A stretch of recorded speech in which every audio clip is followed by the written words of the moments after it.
Hello everyone. Coursera UPSC में आप सभी का स्वागत है। यूपीएससी प्रीलिम्स प्रैक्टिस सीरीज में हमने 2 सेट कंप्लीट कर रखा है। थर्ड सेट में हमने 25 क्वेश्चन ऑलरेडी कंप्लीट कर रखा है। तो चलिए आगे के हम 25 क्वेश्चन प्रैक्टिस करते हैं। उम्मीद है आप लोगों ने काफ़ी अच्छे से अटेम्प्ट किया होगा, क्योंकि होता क्या है कि अगर आप कुछ ही क्वेश्चन अटेम्प्ट करते हैं तो बाकी के क्वेश्चन आपसे मिस रह जाते हैं।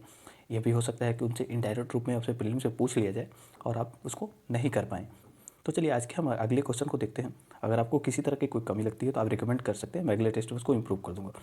साथ ही आप लोगों को किसी क्वेश्चन में कन्फ्यूजन लगे तो भी पूछ सकते हैं, आप उसमें कोई कन्फ्यूजन नहीं है, बिंदास आप पूछ सकते हैं कि अगर किसी तरह की कोई कन्फ्यूजन किसी भी क्वेश्चन को लेके होती है। वैसे हम कोशिश करेंगे पूरे क्वेश्चन को अच्छे से एक्सप्लेन कर दें ताकि किसी तरह की कोई कन्फ्यूजन क्रिएट ना हो। और साथ ही अपने दोस्तों को आप रिकमेंड कर सकते हैं, पसंद आए तो कर सकते हैं, अदरवाइज़ नहीं करेंगे, कोई प्रॉब्लम नहीं है। पसंद आए तो लाइक भी कर सकते हैं, ना आए तो डिसलाइक कर सकते हैं। तो चलिए हम देखते हैं आज के पहले क्वेश्चन को। पहला क्वेश्चन दिया है वहाँ पे, भारत में नगरीय बस्ती के संबंध में निम्नलिखित कथनों पर विचार कीजिए। अभी दिल्ली एमसीडी में इलेक्शन हुआ है, इस दृष्टिकोण से ये काफ़ी इंपॉर्टेंट क्वेश्चन हो जाता है। जैसे कि इसका पहला ऑप्शन दिया हुआ है, भारत में नगरीय क्षेत्र की श्रेणी में आने के लिए जनसंख्या के आकार की निचली सीमा कितनी होनी चाहिए? 30,000 होनी चाहिए। दूसरे ऑप्शन में दिया हुआ है, किसी क्षेत्र को नगर के रूप में वर्गीकृत किया जाता है यदि वहाँ की नगर पालिका, छावनी बोर्ड या अधिसूचित नगरीय क्षेत्र परिषद है। तीसरा दिया हुआ है, यहाँ कम से कम 75% पुरुष श्रमिक रूप में यहाँ गैर कृषि कार्यों में संलग्न हो तो नगरीय क्षेत्र कहते हैं। तो बताइए इनमें से कौन सा ऑप्शन बिल्कुल सही है? किसके लिए? नगरीय बस्ती के लिए। उम्मीद है सभी लोगों ने इसको लगा लिया होगा। सामान्यतः इसके 4 पिलर होते हैं। अगर हम पहले पिलर की बात करें तो पहले पिलर में 5,000 जनसंख्या होनी चाहिए कम से कम। यहाँ की जनसंख्या कितनी होनी चाहिए? 5,000 होनी चाहिए जनसंख्या। अगर 5,000 जनसंख्या है तो उसको हम नगरीय क्षेत्र घोषित करते हैं, अदरवाइज नहीं करते हैं। दूसरा कंडीशन की बात करें, अगर सेकंड कंडीशन की, तो 5,000 हमने देख लिया यहाँ पे, जो कि गलत हो गया हमारा पहला, क्योंकि यहाँ पे 30,000 दिया हुआ है। तो दूसरा कंडीशन यहाँ पे है कि डेंसिटी कितनी होनी चाहिए? 400 होनी चाहिए। 400 से कम डेंसिटी तो कोई विलेज घोषित किया जाएगा, 400 से ऊपर है तो ये नगरीय क्षेत्रों का दूसरा कंडीशन है। तीसरा कंडीशन यहाँ पे ये जो तीसरा ऑप्शन दिया हुआ 75% पुरुष गैर कृषि कार्य में संलिप्त हों तो उसको हम कहेंगे नगरीय क्षेत्र। बिल्कुल सही है तीसरा कथन। चौथे का ऑप्शन की बात करें तो शहरी निकाय होना चाहिए, जैसे कि यहाँ पे होना चाहिए छावनी बोर्ड, नगर पालिका या कोई अधिसूचित नगरीय परिषद, क्षेत्रीय परिषद होना चाहिए, नगर क्षेत्रीय परिषद होना चाहिए। बिल्कुल दूसरा भी ऑप्शन सही है हमारा। तो ऐसे में हमारा सही होता है बी। जिन लोगों ने बी लगाया था उनका बिल्कुल सही है। इस तरीके से आप सारी चीज़ों को ध्यान देंगे तो आपके आंसर गलत नहीं होंगे। तो जिन लोगों ने बी लगाया उनका बहुत बढ़िया, आप लोगों ने सही तैयारी रखा है। चलिए अगला देखते हैं। अगला ऑप्शन दिया हुआ है, निम्नलिखित कथनों पर विचार कीजिए। कथन एक दिया हुआ है, कार्यालय भवनों, प्राथमिक विद्यालयों और विश्वविद्यालय कक्षाओं में कार्यरत कार्मिक चतुर्थ श्रेणी से संबंधित हैं। जबकि सेकंड ऑप्शन दिया हुआ है, प्रथम क्षेत्र में शामिल पंचम क्षेत्र में शामिल पेशे को प्रायः गोल्ड कॉलर के रूप में, पेशे के रूप में जाना जाता है। तो बताइए इनमें से कौन सा ऑप्शन सही है? उम्मीद है सभी लोगों ने आंसर इसमें लगा रखा होगा। अगर आपने लगाया है इसमें सी तो बिल्कुल सही है। देखिए होता है क्या, प्राइमरी सेक्टर जो एग्रीकल्चर में संलिप्त रहते हैं लोग, उसमें क्या कहते हैं, जो सेकेंडरी कल्चर कौन से होते हैं? सेकंड वाले। तो सेकेंडरी क्षेत्र में आप बात करेंगे तो सेकेंडरी क्षेत्र में आ जाएंगे जो इंडस्ट्रीज वाले हैं, जो मैन्युफैक्चरिंग करते हैं। थर्ड सेक्टर वाले में आ जाएंगे ओला, उबर, ये सब जो सर्विसेज देते हैं। तो टेलीकॉलर ये सब भी आ जाएंगे सेकेंडरी सेक्टर, थर्ड में, तृतीयक में। अगर चतुर्थ में बात करेंगे तो वकील आ जाएंगे, थोड़े से ज़्यादा स्पेसिफिक वकील, शिक्षक, ये सभी आ जाएंगे चतुर्थ में। तो जो यहाँ पे हमारा फर्स्ट ऑप्शन दे रहा है, चतुर्थ क्षेत्र में कौन आते हैं? कार्यालय भवनों, प्राथमिक विद्यालय, इन विश्वविद्यालय के में कार्यरत कक्षाओं में कार्यरत कार्मिक चतुर्थ श्रेणी से संबंधित है। मतलब इसमें जो पढ़ाने वाले शिक्षक हैं ये सभी आ जाएंगे इसमें चतुर्थ श्रेणी में। काफ़ी अच्छा है, सही है, चतुर्थ। पंचम क्षेत्र की बात करें तो पंचम में वो सभी आ जाते हैं जो नीति निर्माण में महत्वपूर्ण भूमिका निभाते हैं, जैसे कि एमपी, एमएलए, इन लोगों की क्या भूमिका है? ये लोग काफ़ी पॉलिसी बनाने में महत्वपूर्ण भूमिका निभाते हैं, जिससे इम्पैक्ट पड़ता है बड़े लोगों पे, या फिर किसी कंपनी के एमडी, ये मतलब कोर लेवल के लोग होते हैं जो पॉलिसी बनाते हैं। इसे गोल्ड कॉलर कहते हैं। बिल्कुल सही है, दोनों ऑप्शन हमारा सी ऑप्शन सही है। यहाँ पे जिन लोगों ने सी लगाया था उनका बिल्कुल सही है। चलिए अगला ऑप्शन दिया हुआ है, निम्नलिखित कथनों पर विचार कीजिए। कथन एक दिया हुआ है, अचन कोविल नदी पंबा नदी की एक सहायक नदी है। जबकि दूसरा दिया, पंबा नदी अरब सागर में गिरती है। तीसरा दिया, बैपर नदी का उद्भव केरल के इडुक्की जिले से होता है और यह अरब सागर में गिरती है। तो बताइए इनमें से कौन सा ऑप्शन सही है? उम्मीद है सभी लोगों ने आंसर लगा लिया होगा। अगर पहले ऑप्शन की बात करें, पहला ऑप्शन दिया हुआ है, अचन कोविल नदी पंबा नदी की एक सहायक नदी है, ये बिल्कुल सही है। पहला ऑप्शन हमारा सही हो जाता है। दूसरे की बात करें, पंबा नदी अरब सागर में गिरती है, तो पंबा नदी अरब सागर में गिरती है, ये बिल्कुल सही है। जब वेपर नदी की बात किया है, ये उद्गम तो इसका केरल के इडुक्की जिले में होता है और ये अरब सागर में नहीं गिरती है। कहाँ गिरती है? बंगाल की मन्नार की खाड़ी में गिरती है, सॉरी, ये मन्नार की खाड़ी में गिरती है, मन्नार की खाड़ी में गिरती है, बे मन्नार की खाड़ी में गिरती है, तो इसलिए हमारा तीसरा ऑप्शन तो गलत हो गया हमारा आंसर यहाँ पे ए। अगर आपने ए लगाया था तो बिल्कुल सही है। हो सके तो मैप खोल के इनको थोड़ी सी डिटेल देख सकते हैं, जैसे वैगई नदी देख सकते हैं, वहाँ पे वेपर नदी देख सकते हैं, पेरियार नदी देख सकते हैं, इन सब का थोड़ा सा डिटेल देख लेंगे तो अच्छा रहेगा। चलिए नेक्स्ट ऑप्शन क्वेश्चन देखते हैं।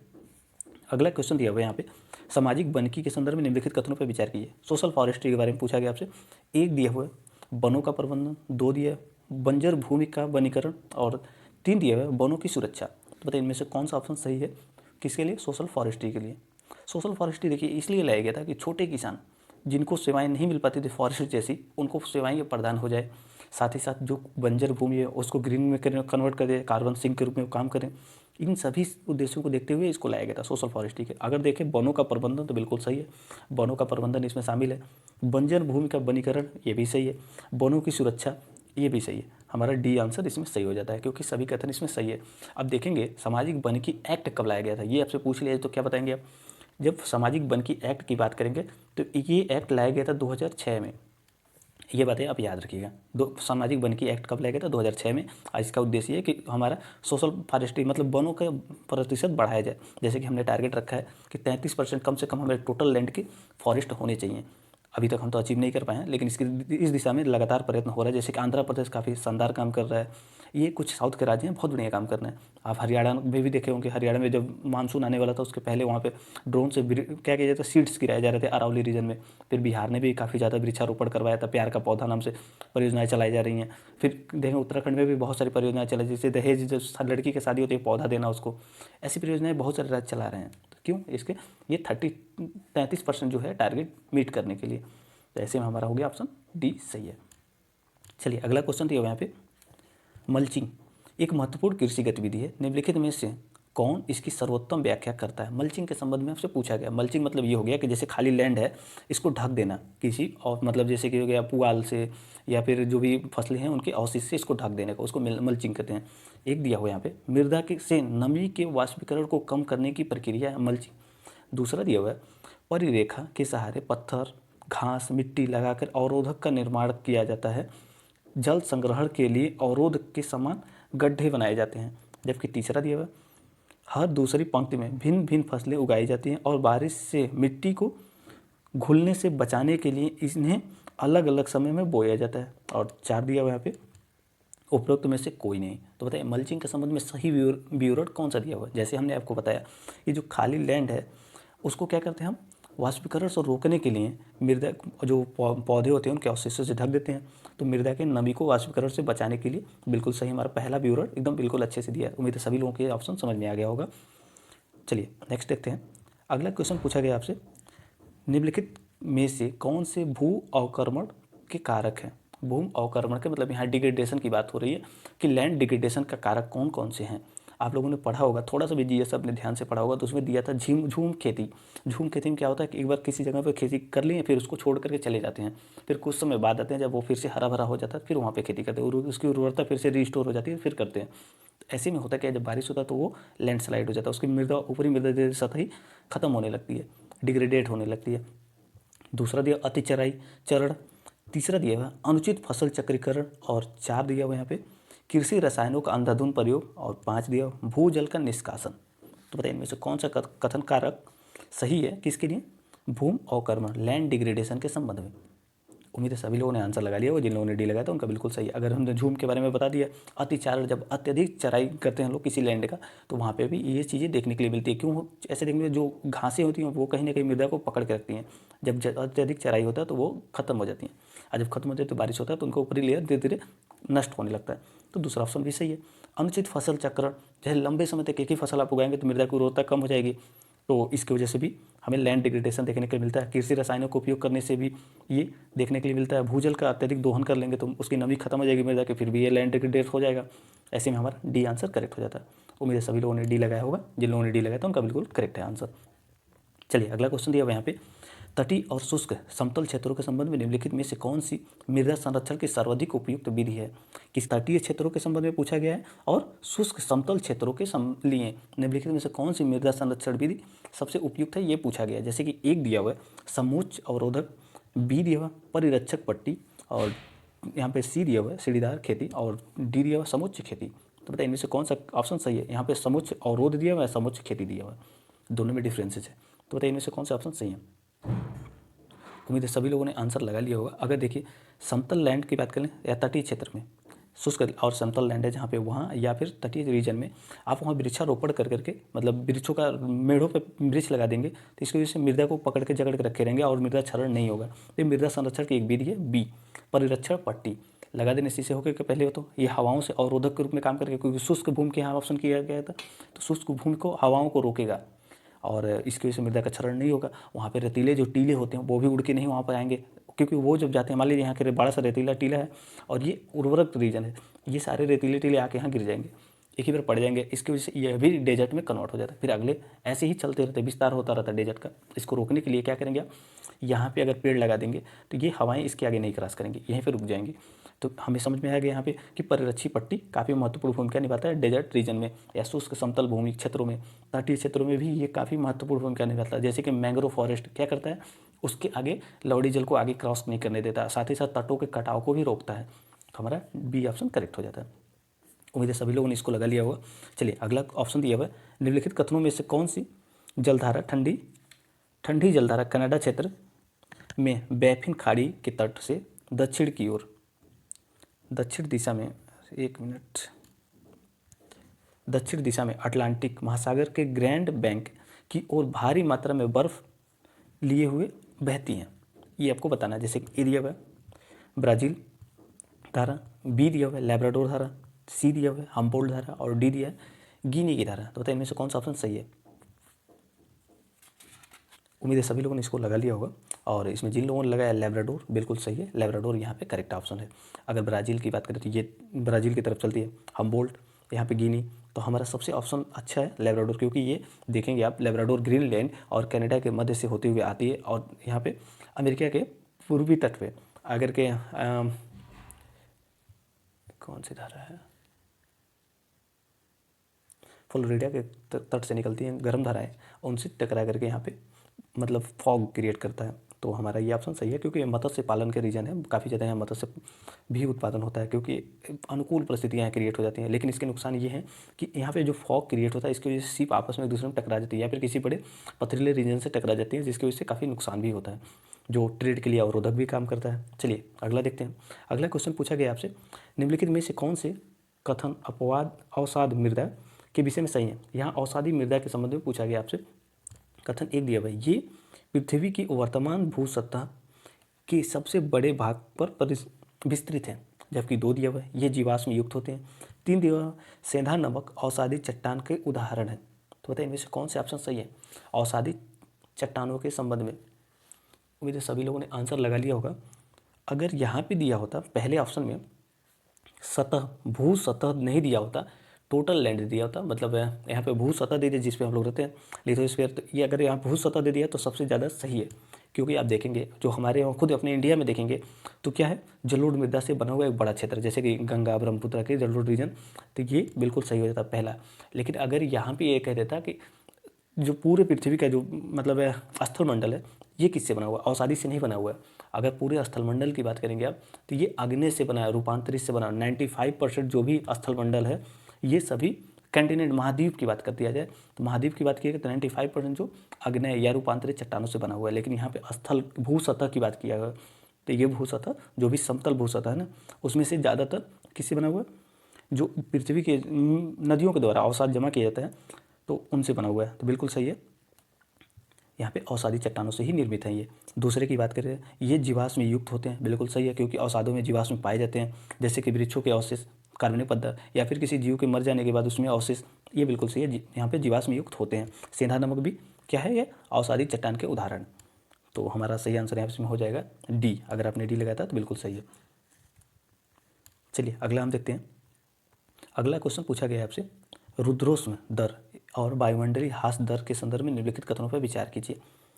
एक ऑप्शन दिया हुआ है शुष्क रुद्रोष्म दर वायुमंडलीय ह्रास दर से अधिक होती है।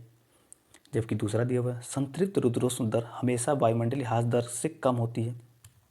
तीसरा दिया हुआ है जहाँ वायुमंडलीय ह्रास दर स्रोत से ऊष्मा के छटने के कारण होती है, वहीं रुद्रोष्म दर का कारण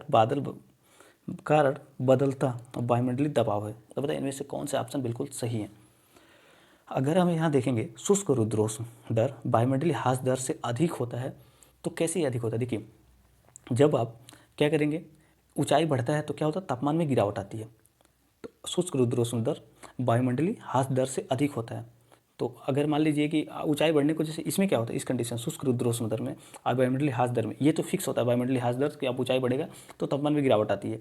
लेकिन शुष्क रुद्रोष्म दर क्या होता है, अचानक बहुत तेज़ी से तापमान गिरने लगता है। जैसे कि मान लीजिए किसी जगह का तापमान बहुत कम है और ऊपर का तापमान ज़्यादा है, तो जब हवाएं नीचे उतरती है अचानक उनका बहुत ज़्यादा तापमान गिर जाता है। तो शुष्क रुद्रोष्म दर वायुमंडलीय वायुमंडलीय ह्रास दर से अधिक होता है, ये बिल्कुल सही हो जाता है, क्योंकि किसी रीजन का तापमान बहुत नीचे है और ऊपरी वायुमंडल का तापमान अधिक है। तो ऐसे में हवाएं जब नीचे उतरती है तो उनका तापमान बहुत तेज़ी से नीचे गिरता है। और सामान्य कंडीशन में क्या होता है, सामान्य कंडीशन में ये होता है जब 150 मीटर ऊंचाई बढ़ती है तो लगभग 1 डिग्री सेल्सियस तापमान गिर जाता है, 1 डिग्री सेल्सियस तापमान गिरता है, ये सामान्य कंडीशन है। लेकिन जब शुष्क रुद्रोष्म दर देखेंगे तो अचानक बहुत तेज़ी से तापमान में गिरावट होता है। तो हमारा पहला ऑप्शन तो बिल्कुल सही है।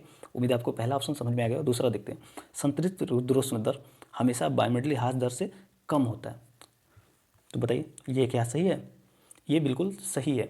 अगर आप बात करेंगे यहाँ पे दूसरे कथन में, ये भी बिल्कुल सही है, क्योंकि संतृप्त रुद्रोष्म दर हमेशा वायुमंडलीय ह्रास दर से क्या होता है, कम होता है। हमने जैसे पहले में समझाया कि संतृप्त रुद्रोष्म दर क्या होता है, जिस तापमान पे जो जल होता है, वो जलवाष्प होता है, वो क्या होता है, बूंदों में क्रिएट होने लगता है, उसको क्या कहते हैं, संतृप्त रुद्रोष्म दर। और वायुमंडलीय ह्रास दर की वजह से क्या होता है, मान लीजिए कि बारिश हो रहा है और नीचे लैंड पे काफ़ी टेम्परेचर लो है, तो जब वो बारिश की बूंदें नीचे आती है, यहाँ तक नीचे आते थे क्रिस्टल के रूप में फॉर्म हो जाती हैं, और क्रिस्टली होने की वजह से वहाँ पे आप देखेंगे ओलावृष्टि देखने के लिए मिल जाता है। तो ये बिल्कुल सही हो जाता है दूसरा भी। और तीसरे ऑप्शन की बात करें, तीसरा ऑप्शन जो दिया है यहाँ पे, जहाँ वायुमंडलीय ह्रास दर स्रोत से ऊष्मा के छटनी के कारण होता है, वहाँ रुद्रोष्म दर का कारण वायुमंडलीय दबाव होता है। समझ में आया कुछ इसमें? तीसरे कथन की अगर हम यहाँ देखें तो ये बिल्कुल सही है, जहाँ वायुमंडलीय ह्रास दर स्रोत से ऊष्मा के छटने के कारण होता है, वहीं रुद्रोष्म दर का कारण बादलों का वायुमंडलीय दबाव होता है। तो ये बिल्कुल सही है, तीनों ऑप्शन यहाँ पे सही है। डी यहाँ का करेक्ट आंसर है। आप इसको थोड़े से अपने जो नोट्स हैं आपके वहाँ पे एक बार देख लें तो आपको क्लियर हो जाएगा। चलिए अगला ऑप्शन देखते हैं। अगला दिया हुआ दक्षिणी गोलार्ध की तुलना में उत्तरी गोलार्ध में समताप रेखाओं का विचलन अधिक स्पष्ट, निम्नलिखित में से कौन से कार्य इसके लिए सबसे उपयुक्त है? यहाँ पे आपसे पूछा जाता है, समताप रेखाओं के बारे में आप लोगों को पता होगा, जो समान तापमान वाली दो जब भौगोलिक जगहों को मिलाती है उस रेखा को कहते हैं समताप रेखा। तो यहाँ पे ये पूछा गया है कि क्या कारण है कि उत्तरी गोलार्ध में समताप रेखाएं ज़्यादा विचलित होती हैं जबकि दक्षिणी गोलार्ध में कम विचलित होती हैं। ये आपसे पूछा गया। उम्मीद है आपको इतने से ही क्वेश्चन तुरंत मिल गया होगा आपको। जैसे कि पहला दिया हुआ है दक्षिणी गोलार्ध की तुलना में उत्तरी गोलार्ध में भूभागों की अधिक विस्तार। उम्मीद है सभी लोगों ने तुरंत इसको लगा लिया होगा। ये बिल्कुल सही है, लेकिन आगे भी पढ़ना जरूरी होता है। दक्षिणी गोलार्ध की तुलना में उत्तरी गोलार्ध में उच्च हिम आवरण और बर्फ का विस्तार है। क्या सही है? नहीं, गलत है, क्योंकि स्थलखंड है ना, स्थलखंड होने की वजह से तापमान जल्दी से बढ़ता है, जल्दी से गिरता है। तो ऐसे में हिम आवरण होते हैं, लेकिन होता क्या है कि जल्दी से पिघल भी जाते हैं, वो स्टेबल नहीं होते हैं। दक्षिणी गोलार्ध की तुलना में उत्तरी गोलार्ध में वनस्पति प्रकारों का व्यापक वितरण है। ये क्या है, कोई स्पष्ट कारण है? नहीं, उस चीज़ के लिए ये स्पष्ट कारण नहीं है। वहीं देखें डी के ऑप्शन दिया, दक्षिणी गोलार्ध की तुलना में उत्तरी गोलार्ध में अधिक मात्रा में वर्षण होता है। ये सही है? ये भी इस चीज़ के लिए बिल्कुल सही कारण नहीं है। समताप रेखाओं के विचलन के कारण ये मतलब अस्पष्ट कारण नहीं है। हमारा सही आंसर हो गया ए। क्यों ये था, यहाँ पे बताया गया था कि स्थलखंड आपको पता है जल्दी से गर्म होते हैं और जल्दी से ठंडा होते हैं। अगर तेज़ी से गर्म होंगे, तेज़ी से ठंडा होंगे तो तापांतर वहाँ पे ज़्यादा देखने के लिए मिलेगा। और जबकि दक्षिणी गोलार्ध में होता है कि एक तो स्थलखंड कम है, ओशियन है, आपको पता है ओशियन जल्दी से गर्म नहीं होता, जल्दी से ठंडा नहीं होता, इसलिए समताप रेखाएं लगभग सिमिलर होती हैं, सीधी होती हैं। लेकिन उत्तरी गोलार्ध में ये तिरछी होती है, टेढ़ी टाइप पर होती हैं, इसलिए हमारा ऑप्शन सही हो गया ये। चलिए नेक्स्ट देखते हैं। नेक्स्ट क्वेश्चन आपसे पूछा क्या है, वह प्रक्रिया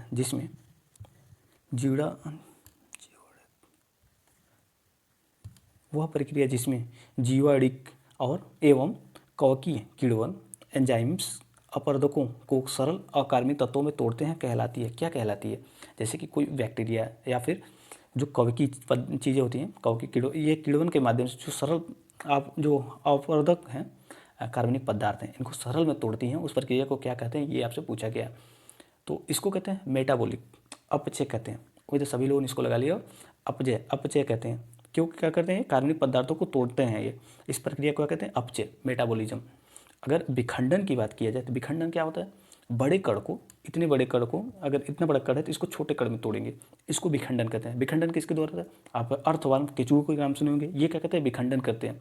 अब निच्छालन की बात करें, निच्छालन क्या होता है, सिलिका का जैसे नीचे चले जाना, ये अधिक वर्षा की वजह से होता है, और भी कई सारे कारक हैं, ये निच्छालन का संबंध हो गया।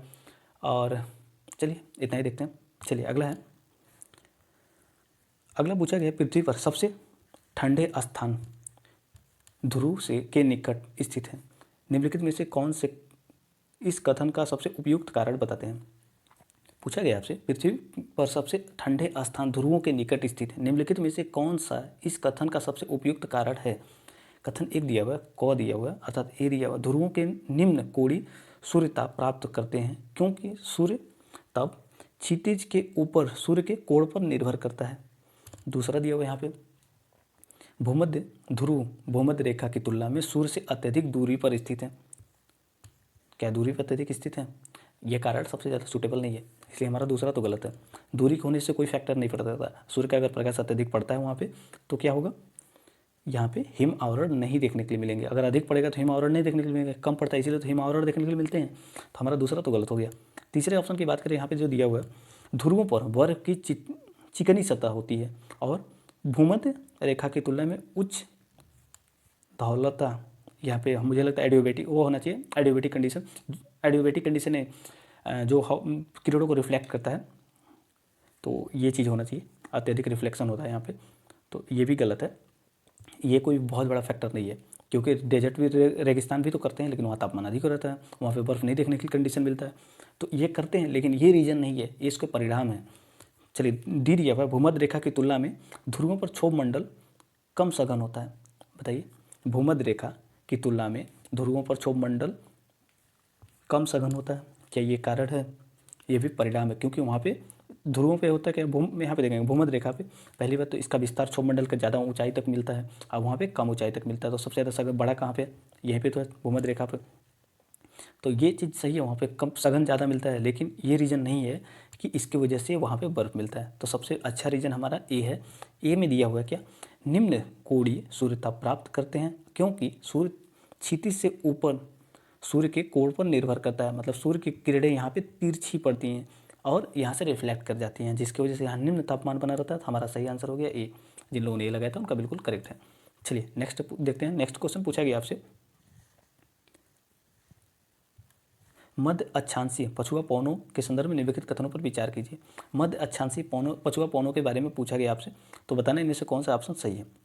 जैसे कि एक दिया हुआ है, ये दक्षिणी गोलार्ध में उत्तर से पश्चिम और दक्षिणी गोलार्ध में पूर्व से दक्षिण पूर्व की ओर और उत्तरी गोलार्ध में दक्षिण पश्चिम से उत्तर पूर्व की ओर चलती हैं। मतलब ये हो गया कि दक्षिणी गोलार्ध में उत्तर पश्चिम, मतलब उत्तर पश्चिम से होते हुए क्या किधर चलती हैं, पूर्व की ओर चलती हैं, दक्षिण पूर्व की ओर चलती हैं। तो दक्षिण पूर्व की ओर चलती हैं, कुछ इस तरीके से चलती हैं।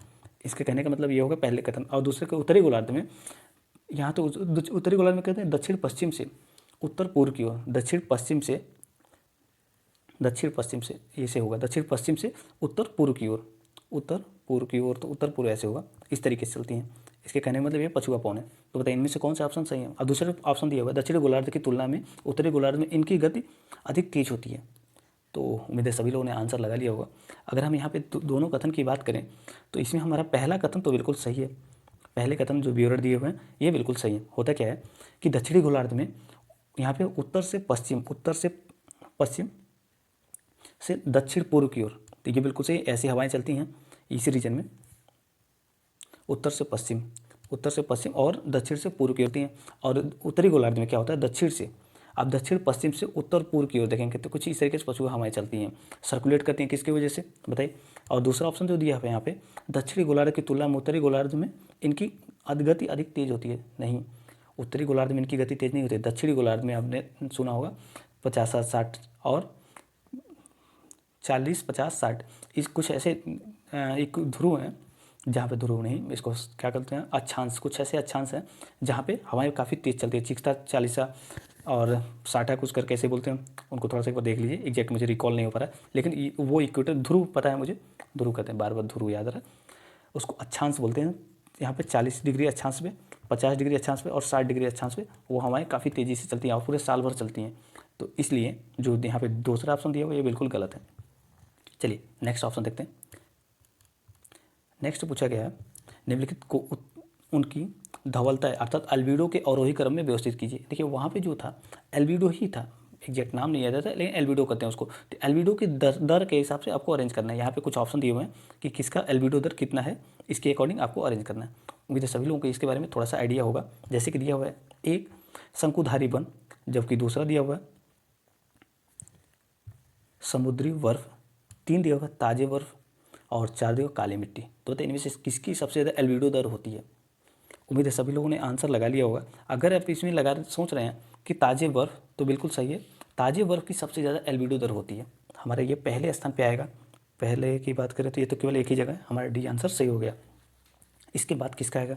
समुद्री बर्फ का नंबर आ जाएगा, क्योंकि समुद्री बर्फ भी ज़्यादा एल्बिडो है उसकी। इसके बाद शंकुधारी वन हो जाएगा, फिर काली मृदा, क्योंकि काली मृदा ज़्यादा ऑब्जर्व करती है, इसलिए हमारा सही आंसर हो गया डी। चलिए अगला क्वेश्चन देखते हैं।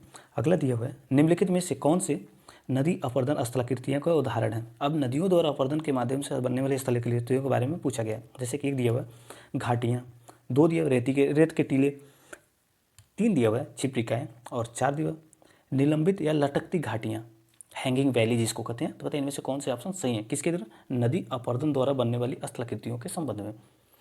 उम्मीद है सभी लोगों ने आंसर लगा लिया होगा। अगर घाटी देखें तो भी शेप घाटी, यू शेप घाटी, आप लोगों ने सुना होगा भी शेप, यू शेप घाटी किसके द्वारा बनता है? नदी अपर्दन द्वारा बनता है, बिल्कुल सही है। अब रेत के टीले, अब ये डेजर्ट में देखने के लिए मिलता है, ये हवाओं द्वारा बनता है, एयर द्वारा बनता है, इसलिए हमारा दूसरा तो गलत हो गया। नदी छिपरेखाएँ, अब छोटे जलप्रपात, मिनांडर जब नदियाँ करती हैं तो होता क्या है कि छूट जाती हैं उसके, जब नदी ऐसे मिनांडर करती हुई जाती है फिर ये अपना दिशा बदल लेती है, तो यहाँ पे छोटे छोटे मतलब क्या बोलते हैं जलप्रपात बन जाते हैं। ये भी उसकी स्थलीय प्लाया तो डेजर्ट में मिलता है, वो तो डेजर्ट के थ्रू होता है, लेकिन नदी छिपरिकाएँ क्या होती हैं कि जलप्रपात का निर्माण करती हैं। जैसे कि मान लीजिए कि ऐसे जा रही है नदी, लेकिन हुआ क्या है कि यहाँ पे बहुत कठोर मृदा है और सामने वाले में बहुत नरम मृदा है, तो यहाँ का सीधे कटाव हो जाता है, तो यहाँ से जब नदी गिरती है तो क्या कहते हैं इसको? जलप्रपात का निर्माण होता है। नदी छिपरिकाएँ इस तरीके से बनती हैं, तो बिल्कुल सही है। अब जो यहाँ पे दिया है हैंगिंग वैली, हैंगिंग वैली कैसे बनता है? हैंगिंग वैली की आप बात करेंगे तो ये हिमनद द्वारा बनता है, हैंगिंग वैली आइस ग्लेशियर द्वारा बनता है, तो हमारा ये भी गलत है और दूसरा भी गलत है। 1 और 3 सही है, 1 3 बी में दिया हुआ, बी हमारा करेक्ट आंसर है। चलिए अगला नेक्स्ट क्वेश्चन देखते हैं। नेक्स्ट क्वेश्चन आपसे पूछा गया है पॉडजोलाइजेशन के संदर्भ में निम्नलिखित में से कौन सा कथन सही है? पॉडजोलाइजेशन के संबंध में पूछा गया है, यह मुख्य रूप से शीत आर्द्र जलवायु वाले क्षेत्रों में से संबंधित है। 2 दिया हुआ है, इसमें निचली परतों में सामग्री के संचय के साथ ऊपरी परतों का निच्छालन शामिल है, जबकि 3 दिया हुआ है, इसकी सघन घास के आवरण की तुलना में स्प्रूस और जंगल में अधिक होते हैं, स्प्रूस जो है जंगल में अधिक होते हैं, ये आपसे पूछा गया है। तो बताइए इनमें से कौन से ऑप्शन बिल्कुल सही है? अगर हम इसमें देखें पॉडजोलाइजेशन के संबंध में, तो ये आप पहले ऑप्शन में देखें तो यह मुख्य रूप से शीत आर्द्र जलवायु क्षेत्रों में से संबंधित होती है, बिल्कुल सही है। शीत जो जलवायु होती है उससे संबंधित है पॉडजोलाइजेशन। और अगर इसकी बात करें पॉडजल मृदा के नाम आप लोगों ने सुना होगा, शंकुधारी वन में पाए जाते हैं ये पॉडजल मृदा, और ये सामान्यतः जो ठंडी जलवायु इसके लिए होनी चाहिए। यहाँ की वर्षा होती है, क्या होती है? आर्द्रता पॉडजल की, ये उन क्षेत्रों में पाए जाएंगे जहाँ पे तापमान ठंडी हो, यहाँ की वर्षा की मात्रा अधिक हो, कम ना हो, अधिक मात्रा हो, साथ ही साथ निच्छालन से ये यहाँ पे फेरस ऑक्साइड और ये नाइट्रोजन ये सभी क्या होते हैं बनते हैं ये इसके कम पाए जाते हैं। तो अगर हम बात करें पहले ऑप्शन की तो बिल्कुल सही है, शीत आर्द्र जलवायु, मतलब ठंडी जलवायु हो, आर्द्र जलवायु हो, साथ ही ठंडा तापमान कम होने के साथ साथ आर्द्रता अधिक हो, जिसकी वजह से बारिश भी ज़्यादा होती हो, तो बिल्कुल सही है। इनमें निचली परतों में सामग्री के साथ ऊपरी परतों में निच्छालन देखने को मिलता है। अधिक वर्षा होने की वजह से क्या होता है, सामग्री के संचय के साथ ऊपरी परतों से निच्छालन होता है, जो जैसे कि फेरस ऑक्साइड नीचे चला जाता है और सिलिका ऊपर ही रह जाता है, तो ये बिल्कुल सही है। तीसरे ऑप्शन की बात करें, इसकी सघनता घास के आवरण की तुलना में स्प्रू जंगल में अधिक देखने को मिलता है, तो जैसे हमने बताया शंकुधारी वन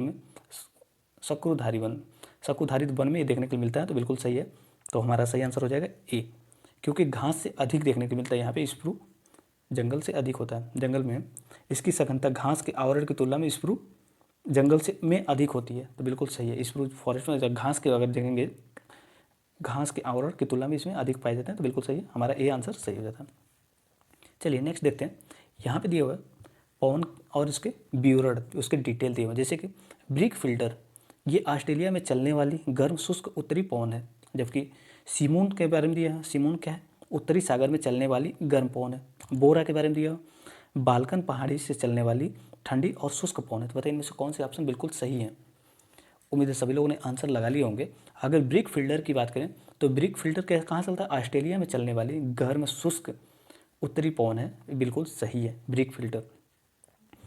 दूसरे ऑप्शन की बात करें सिमून के बारे में, ये उत्तरी सहारा में चलने वाली गर्म पवन है। सिमून ये भी बिल्कुल सही है, उत्तरी सहारा रीजन में चलता है, ये बिल्कुल सही है। बोरा की बात करें बाल्कन पहाड़ों से चलने वाली ठंडी और शुष्क पवन है, ये भी बिल्कुल सही है।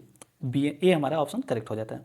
अब एक बार थोड़ी सी हवाओं को चलने की दर देख लेते हैं। आप पूछा जाता है कि ब्लड रेन कहाँ पे होता है, किसकी वजह से होता है, कौन सी हवाओं को, जैसे इनके बारे में थोड़ा सा स्पेशली आप पश्चिमी अफ्रीका के बारे में, तो वहाँ पे चलने वाली हवाओं को पश्चिमी अफ्रीका और यहाँ से मेडिटेरियन सी हो गया, छोटे छोटे द्वीप हैं। अब यहाँ से कुछ हवाएं चलती है सहारा रेगिस्तान से, तो उनके बारे में थोड़ी सी देख लेंगे तो ज़्यादा बेटर होगा। चलिए अगला क्वेश्चन देखते हैं। कभी कभी समाचारों में आने वाली ब्रू जनजाति के संदर्भ में निम्नलिखित कथनों पर विचार कीजिए। ये पहला दिया हुआ है, यह जनजाति मुख्य रूप से असम मेघालय के वन क्षेत्रों में संकेंद्रित है। दूसरा दिया हुआ है ब्रू जनजाति के अधिकांश लोग हिंदू धर्म के वैष्णव वर्ग से संबंधित हैं।